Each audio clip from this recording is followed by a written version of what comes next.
Hello and welcome to IABM TV. Today I'm joined by Adam Nightingale, SVP International for Accedo.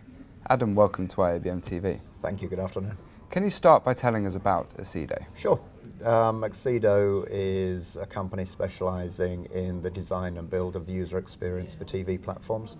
So we work with broadcasters, media companies, pay TV operators to design, build and run the bit that you see, the user experience on any kind of TV device, whether it's an actual TV or a mobile device or a games console. Okay, can you tell us about the Accedo One Platform? Yeah, the Accedo One Platform is the overall name for our product set, which we've launched at IBC this year. As you know, we merged in about a year ago with DiGi in Toronto. They had a number of good products, and we had a number of good products as well. What Accedo One does is bring them together into a far more holistic set of products, which are cloud-based primarily, and they serve a number of purposes that help not only us but also our customers to design, build and critically to operate and to maintain those different user experiences on any kind of platform.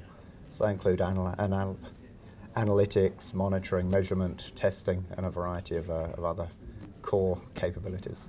And so talking about customers, what are some of the challenges that your customers face and how do Accedo go around sorting those challenges out? Yeah, it varies between markets and it depends very much on the maturity of the market. So in emerging markets, a lot of the problems that we see are the need to have a TV platform that looks great and it works great on any platform. There's lots of competition, there's piracy. And broadcasters and platform operators, anyone with premium rights, wants to get their content in the best possible way to as many people as possible on as many devices as possible. So they're interested in a fast time to market, they're interested in a very professional, if like a world-class TV experience, and Accedo as a global company can definitely bring that. And they're interested, of course, in stability and flexibility of platforms, something they can go live with very quickly but then maintain and keep relevant over time. In more mature markets, what we see is that most companies have something now. They've got some kind of OTT platform that's already working. And what Accedo One does is allow us to contribute very effectively to the improvement of that. So we've segmented our overall product set down into a smaller number of, I suppose, microservices, if you like, is probably one way of putting it, but cloud-based capabilities that our customers can call on to help really drill into particular niche business requirements. Like I said, examples again, analytics, monitoring, measurement, test, and so on. Okay, so VR is quite a hard topic to avoid Yeah. at the moment. How does Accedo fit into this side of the industry? It's interesting. We started literally playing about with VR probably about 3 years ago, thinking, is this relevant? What can we do with it? And we came up with various proofs of concept and innovation ideas within our innovations team. 2 years ago at IBC, we had a VR demo, and lots of people said, yeah, it's kind of interesting, curious, well done. What we're doing now, and this is interesting that what was innovation 2 years ago is reality now.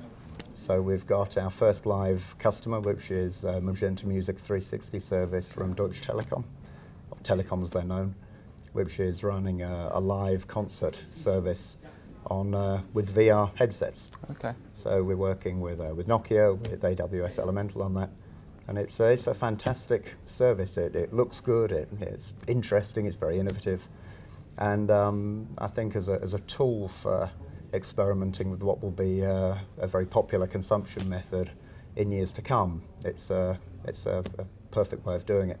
Exactly what the best use cases for VR are, I think is something that's going to be open for experimentation. I suppose we're going to see a lot of changes so that VR doesn't become a bit like 3D and become a sort of flash in the pan. I guess it's trying to find how it fits in with storytelling and the storytelling bit I think is critical, and how you shoot any kind of content for VR is going to be very different from how you do it for a more traditional experience. If you don't want the user to be distracted by something over here when the storytelling is going on over there. At the same time, you need to think about how the brain works and how balance works, and need to make sure there isn't any sort of nausea problem with VR. So storytelling is important. What's also important is having devices that are not a burden, not a hindrance. Headsets, as you know now, are kind of big and heavy and maybe not that comfortable for long form content. But that will be different in a year's time or 2 years' time. They'll get smaller, lighter, less expensive. You know, if we can get something that's more like a pair of glasses, where you're not entirely shut off from the rest of the world, maybe then there's more mass market appeal. But for now, VR for us is it's a great tool for, if like, not only experimenting with what's coming next, but also helping our customers to really be at the very front of not only technology evolution, but also an evolution of how content's being created and distributed to people like you and me. Okay, so Adam, what's the future for Accedo? What can we see next? What can we see next? I think short term we're seeing a couple of things happening. We're seeing a big increase in interest in Android-powered set-top boxes. We're working with a number of operators who want to launch their own Android box, and particularly in younger markets, where a low-cost box with mass market appeal is likely to be very relevant, with a good, strongly branded user experience that follows the same sort of philosophies of design and maintenance and management and refresh as we're seeing on other platforms. So there's a big growth in Android. We're seeing as well an increasing move to cloud-based services, not only for OTT elements of the TV industry, but also traditional linear broadcast is now pushing far more of the heavy lifting of content, metadata management into cloud-based services. So I think from an infrastructure point of view, there will be an increasing convergence between broadcast and OTT elements from cloud-based platforms.